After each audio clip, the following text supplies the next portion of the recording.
3 দিনকার ভালোবাসায় 4 দিনকার ভালোবাসায় একটা মেয়ে যদি ধুলাগড়ে কেউ কে একদিন আই লাভ ইউ বলে দেয়, তারপর দিন হাতটা কেটে তার নামটা লিখবে সিপালি দীপালি, কি বুঝলেন, দিয়ে দেখাবে তোমাকে এত ভালোবাসি, তোমার নামটা লিখেছি। এবার মোবাইলে ফটো তুলে পাঠাবে, কেটে রক্ত বার করে তোর নাম লিখেছি। আবে তোর মা ছোট থেকে মানুষ করলো, তোর বাপ তোকে এত বড় করলো খাইয়ে, বাপের মহব্বতে একটা নাম হাতে কেটে দেখতে পারলি না, আর 3 দিন আই লাভ ইউ বলেছে তার নাম লিখে দিলি। নেমোখারামির একটা সীমা থাকে। যেমন আমাদের দেশে কি বলে শুনেলেন, আপনার এই যুবকরা শোনো, যে কোনো মেয়েকে আপনার পছন্দ হতে পারে, পারে না পারে? পছন্দ হতে পারে। আপনি আপনার পরিবারের দ্বারা, কোন লোকের দ্বারা আপনি আপনার মা বাবাকে বলবেন যে আমার ওই মেয়েটাকে খুব পছন্দ, দেখুন বিয়ে দেবে নাকি। প্রস্তাব যাবে মেয়ের বাড়িতে যে আপনার মেয়েকে আমার ছেলের খুব পছন্দ, দিবে নাকি জিজ্ঞেস করো। রিস্তা পাঠাবেন, তকদিরে থাকলে হবে, না হলে কি হবে না, পাঠাবেন রিস্তা। শুনেলেন কেন বললাম? হাদিস শুনে নেওয়ার পরে আল্লাহ নবী সাল্লাল্লাহু আলাইহি সাল্লামের কাছে উনার মেয়ের জন্য প্রথম বিয়ের প্রস্তাব নিয়ে গেছেন, তিনি হচ্ছেন হযরতে উসমান গনি রাদিয়াল্লাহু তাআলা আনহু। জোরে বলুন সুবহানাল্লাহ। নবীজিকে গিয়ে বললেন, ইয়া রাসূলুল্লাহ, আমি আপনার মেয়েকে বিয়ে করতে চাই। নবীজি বললেন, এ উসমান গনি আমার সাহাবী, তুমি ফাতেমার থেকে ভালো বিবি পাবে, আর ফাতেমা তোমার থেকে ভালো স্বামী পাবে। এই কথা বললেন হযরত উসমান গনি রাদিয়াল্লাহু তাআলা আনহু। নবীজির এই দোয়া শুনে খুশ হয়ে গেলেন যে ফাতেমার থেকে ভালো বিবি আমার কপালে জুটবে, আর ফাতেমা আমার থেকে ভালো স্বামী পাবে। আছেন কোথায়? মার্কেটে। আল্লাহর নবী হযরত আলীকে ডাকলেন, আলী, তোমার সঙ্গে আমার মেয়ে ফাতেমার বিবাহ দেওয়া হবে, যাও দেলমোহর নিয়ে এসো। আমাদের দেশে এখন ধারে বউ পাওয়া যায়, জানে? এ ধারে বউ পাওয়া যায় না? হ্যাঁ, 1,10,000 টাকা দেলমোহর, 5,000 টাকা লগত, 1,05,000 ধার। ধারে বউ। আমি মালদায় জলসায় গেছি, আপনাদের স্টেজটা কত পাই কত আছে জানি না, 50,000 শ্রোতার স্টেজ ছিল, 50,000। মালদা সুজাপুর এইরকম 100টা প্যান্ডেল, একদিকে মেয়ে একদিকে ছেলে, স্টেজে বিয়ে হবে। আমি গিয়ে স্টেজে বসলাম, আমার 9টা থেকে টাইম, তো স্টেজে গিয়ে বসলাম। চলে এলো মেয়েগুলো, 7টা মেয়ের বিয়ে হবে, বিয়ে পড়াবে ইমাম সাহেবরা, তাদের প্রত্যেকটা গ্রামে ইমামরা এসছে। 80,000 টাকা দেলমোহর, 200 টাকা লগত, 79,800 টাকা ধার। জল বিয়ে হয়ে গেল, তারা চলে গেল, তারা নেমে তখনও যাইও নাই। আমি স্টেজ ধরলাম, খুতবা কিচ্ছু পড়ি নাই। আমি বললাম, ভাই, আমি সেদিনে ট্রেনে গিয়েছিলাম মালদা, আমি বললাম আমার পকেটে 800 টাকা আছে, ইসলামের 4টা বিয়ে জায়েজ আছে, মোটামুটি একটা ঘরে আছে 600 টাকায় 3টে বউ লুবো আমি।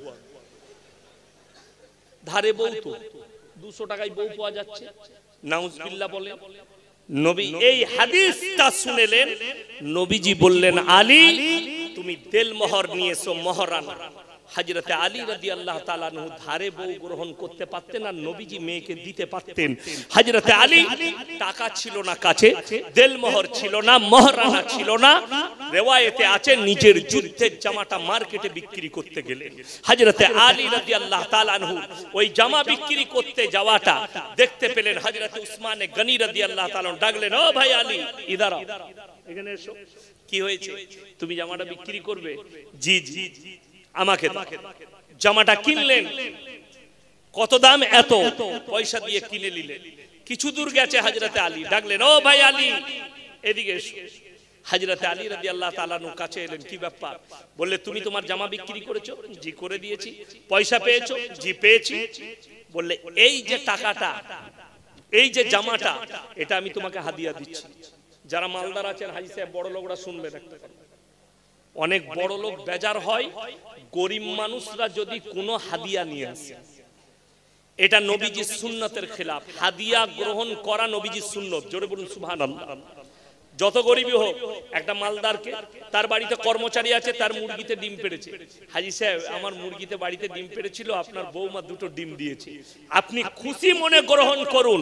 আর যদি মনে করেন এই আমার জন্য তোরা গরিব মানুষ এসব আনবি না, তাহলে আপনি নবীজির সুন্নতটাই পালন করলেন না।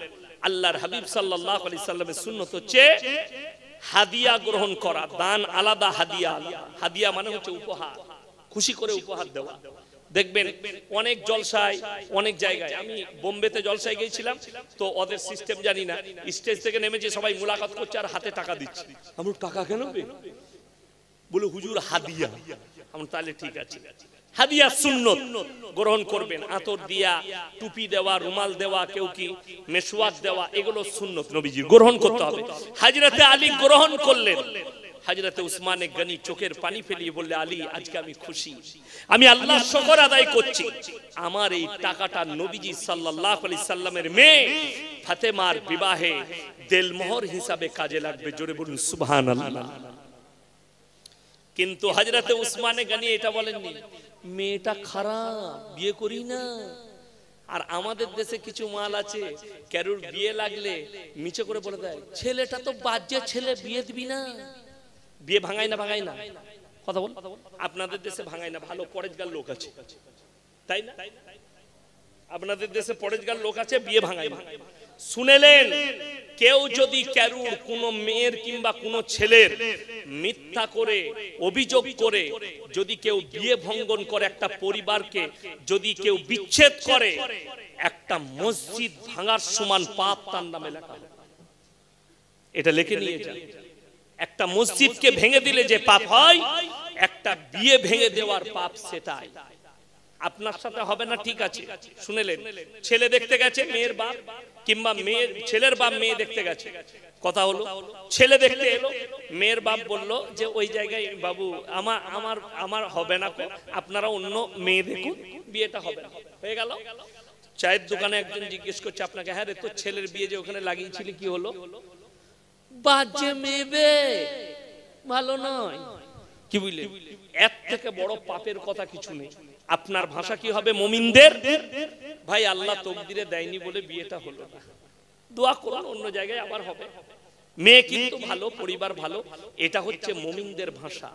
আর সব থেকে বড় দুর্নীতি হচ্ছে, কেউ যদি তাহাজ্জুদ গুজার হয়, কাবা ঘরে যদি তাহাজ্জুদ পড়ে, আর কেউ যদি বিয়ে ভাঙা ভাঙি করে, এর থেকে বড় পাপ কাজ আর কিছু নাই। মসজিদ ভাঙার সমান পাপ হবে। কবরের আযাব থেকে পৃথিবীর কোন হুজুরের দোয়া তাকে বাঁচাতে পারবে না। এটা লিখে নিয়ে যান।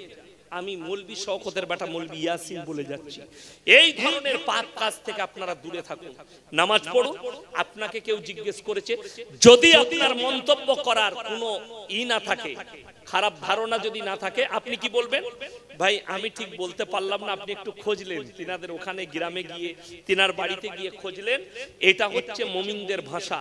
যদি কিন্তু আপনি না জেনে শুনে বলে দিলেন, ছেলেটা মাতাল, তো ছেলেটা গাঁজা খোর। আমার গ্রামের ঘটনা বলছি। আমার এক আত্মীয় ছেলের বিয়ে ঠিক হয়েছে, তো আমার শ্বশুর গ্রামের একটা মেয়ে তাদেরকে বলেছে যে ইয়াসিন সাহেব ভুল বলেছে, ছেলেরা বাপ বেটা একসাথে মদ খায়। একদম ফুল মিথ্যা কথা এটা। তো মেয়ের বাপ বলে পাঠালো যে আমরা খোঁজ পেয়েছি, ছেলে মেয়ে বাপ বেটা একসাথে বসে টেবিলে মদ খায়, ওই জন্য মেয়ের বিয়ে দেবো। আমি গাড়ি নিয়ে গেলাম তার বাড়ি। আমি বললাম, আমাকে মিথ্যাবাদী মনে হচ্ছে না সত্যবাদী? বলে হুজুর আপনাকে তো বিশ্বাস করি। আমরা যদি বিশ্বাস করেন, যে বলেছে আল্লাহ তাআলা তার পরিবারকে এই পাপ না করানো পর্যন্ত মৃত্যু দিবে না, এটা লিখে দেন। বলে হুজুর এই বদদুয়া দিবেন না, সেটা আমার নিজের লোক, আমি নিজের লোক হলেও রেহাই পাবে না, এই বদদুয়া আমার মুখ থেকে বের হলো নয়, এটা নবীজির হাদিস। সেই পাপ করে আল্লাহ তাকে মৃত্যু দিবে। আর আমি তোমাকে সার্টিফিকেট দিচ্ছি, ছেলেটা 1 নম্বর ছেলে। ছেলের মধ্যে একটা পান বিড়িরও সিগারেটেরও নিশান। বলে তাই? হ্যাঁ, বিয়ে দে। বিয়ে দেওয়ার 1 মাস পরে আমি তার এলাকায় জলসায় গিয়েছি, আমার হাত ধরে ক্ষমা চাইলো, হুজুর বহুত বড় মিস্টেক করে দিতাম যদি আপনার কথা না শুনতাম। আমি বললাম, আমার মতো মৌলবীর উপরে বিশ্বাস নেই, তোমার নিজের লোক সে কতটা অপরাধী তুমি ভেবে দেখো। সে কতটা নির্বোধ তুমি ভেবে দেখো। এই ধরনের কাজ যারা করে তারা কিয়ামতের দিনে কঠিন পাকড়াও হবে। আর যে বদনামটা দিবেন ওই পাপটা তোমাকে তোমার সন্তানকে না করানো পর্যন্ত আল্লাহ তোমাকে মৃত্যু দিবেন। ওই পাপটা করাবেন, তারপরে তোমার মৃত্যু হবে। ওই জন্য সবাই নিয়ত করুন এই ধরনের পাপ থেকে আমরা নিজেদেরকে হেফাজত করব। জোরে বলুন আমিন। এরপরে পঞ্চম নম্বর, ওয়াবিল আখিরাতি হুম ইউকিনুন।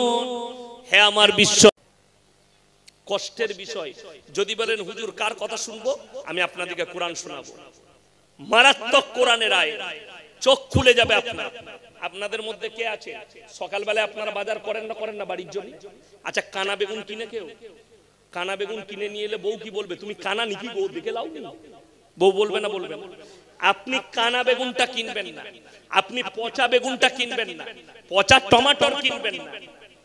পচা মৌলবিটার বয়ান কি করে শুনছেন আপনি ধরতে পারবেন না। যদি বলেন হুজুর ধরবো কি করে, ধরার লাইনটা বলে দেন। কোরআন ইন্নাল্লাযীনা ইয়াকতুমুনা মা আনজালাল্লাহু মিনাল কিতাব ওয়া ইয়াশতারুনা বিহি সামানান কলিলা উলাইকা মা ইয়াকুলুনা ফি বুতুনিহিম ইল্লান নার ওয়া লা ইউকাল্লিমুহুমুল্লাহু ইয়াওমাল কিয়ামাতি ওয়া লা ইউযাক্কিহিম ওয়া লাহুম আযাবুন আলীম। হে আমার বিশ্বনবী, পৃথিবীর মানুষকে বলো, তোমাদের মধ্যে কিছু এমন আলেম থাকবে যারা নিজেদের পেট চালাবার জন্য আমার কোরআনের আয়াতকে লুকিয়ে দেবে। তারা নিজেদের পেটেতে আগুন ছাড়ায় আর কিছু ভরে না। এই জুবেহের মুর্শিদাবাদের আর কিছু গুটকাখোর আছে, এরা হচ্ছে সিন্নিখোর মৌলবি। সিন্নি খেয়ে বেড়ায়, মিলাদ করে খানা খেয়ে বেড়ায়। লোকের ঘরে মিলাদ না করে এদের পেট ভরে, আর নিজের বিটির বিয়ে দিয়েছে দেওবান্দি ঘরে, আর লোককে বলছে দেওবান্দি আর ফুরফুরার ঘরে বিয়ে দিলে কাফের হয়ে যাবে। এই ধরনের গুটকাখোরদের কাছ থেকে আপনার দূরে থাকবেন, এদের বক্তব্য থেকে। কেন? ইলম কালাম শুনেলেন একটা কোন হিন্দু ভাইকে আপনি জাহান্নামী বলতে পাবেন না, এটা হচ্ছে হাদিস। কি বুঝলেন আপনারা?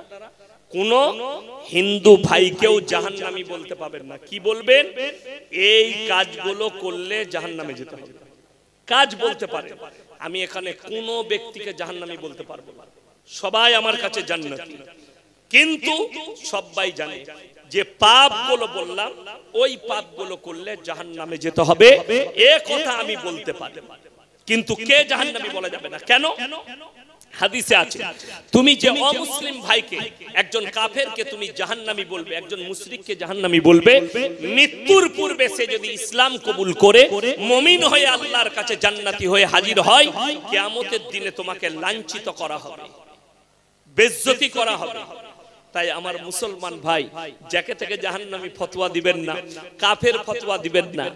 এই সমস্ত গুটকাখোরদের কাছ থেকে দূরে থাকবেন, এদের কাছ থেকে দূরে সরে থাকবেন। আমার মুসলমান ভাই, সবাই নিয়ত করুন আজ থেকে আমরা দ্বীনের উপরে প্রতিষ্ঠিত হব। জোরে বলুন ইনশাআল্লাহ।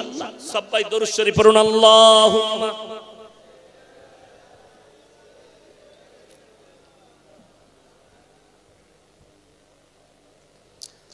আমার ভাই, আপনারা আমার জন্য দোয়া রাখবেন, আমি আপনাদের জন্য দোয়া রাখি। আমার 2 ঘন্টা বলা হলো, আমি মাদ্রাসাওয়ালা লোক, আমি 3 ঘন্টাও বক্তব্য দিতে পারি, এখন ফজর করে দেবো আমি, কিন্তু ওটা বড় কথা নয়। শেষকালে দেখবো কেউ নাই, একজন বসে আছে। তুমি কেন আছো ভাই? বলে হুজুর আমিও থাকতাম না, চেয়ারটা খালি আমার বলে আমি বসে আছি। ওই জন্য অতিরিক্ত ভালো নয়। আর আমি মাদ্রাসাওয়ালা লোক, তো আমি তো আজকে শুতেই পাবো না, এই দুটোই গাড়ি ছাড়বো, আমার বাড়ি যেতেই ফজর হয়ে যাবে। ফজরের আগে ঢুকতে পারবো নাকি তাও সন্দেহ। মাদ্রাসায় ক্লাসে বসতে হবে, ক্লাস করব, আবার জলসায় আসতে হবে হাওড়ায়, একটু হয়তো আরাম করে জোহরের পরে ক্লাস করে তারপর আবার বেরিয়ে আসতে হবে। তাই আমার জন্য, আমার মাদ্রাসার জন্য দোয়া রাখবেন, আমার আব্বাজির জন্য দোয়া রাখবেন। আমার মাদ্রাসায় যদি আপনাদের ছাত্র দিতে চান, আমার মাদ্রাসায় 1 টাকা বোর্ডিং খরচ লাগে না, 1 টাকা ফি না, ফুল ফ্রি। গরিবের ছেলে থাকলে পাঠান, হাফেজ, আলেম, কারি, মুফতি যা করবেন 1 টাকা লাগবে না, ফুল ফ্রি, আপনারা পাঠান। আমার মুসলমান ভাই, তাই আপনারা আমার জন্য দোয়া করবেন, আমি আপনাদের জন্য দোয়া করি। একে অপরের সঙ্গে মিল মহব্বত প্রেম প্রীতি ভালোবাসা আল্লাহ আমাদেরকে ভ্রাতৃত্ব দান করুক এবং আল্লাহ তাআলা বেঈমান কাফেরের কুফরি থেকে আমাদেরকে হেফাজত করুক। আল্লাহ যাদের মধ্যে যারা ইসলামকে মিটাতে চাইছে তাদের মধ্যে দিন যদি তকদিরে দিন লেখা থাকে আল্লাহ তুমি তাদেরকে দিন দাও, তাদেরকে হিদায়াত দাও, তা না হলে পৃথিবীর মানচিত্র থেকে মুছে দাও। সবাই যারা দাঁড়িয়ে আছেন বসে আছেন আমার মায়েরা সবাই আমরা একবার দোয়া করে নিই, সবাই একবার পড়ুন আল্লাহুম্মা সাল্লি আলা।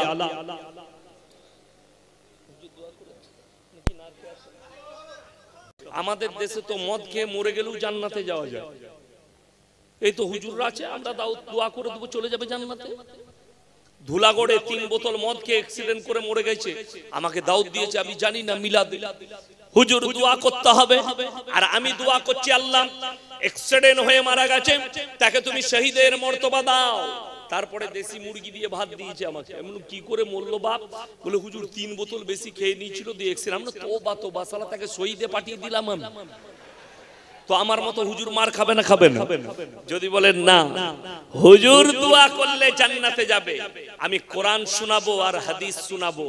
আপনার চোখগুলো খুলতে এসেছি আমি, বিবেককে তৈরি করুন, কোরআন হাদিসের দিকে তাওজ্জু দেন।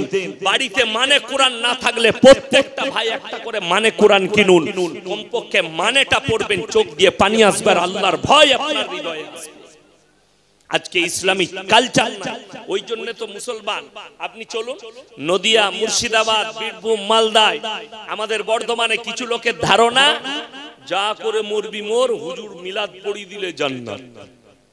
সে হুজুরু কেলানি খাবে আর সে তো খাবি, রিহাই নাই। যদি বলেন দলিল দেন, শুনেলেন এরপরে দলিলটা বুখারী শরীফের riwayate আছে।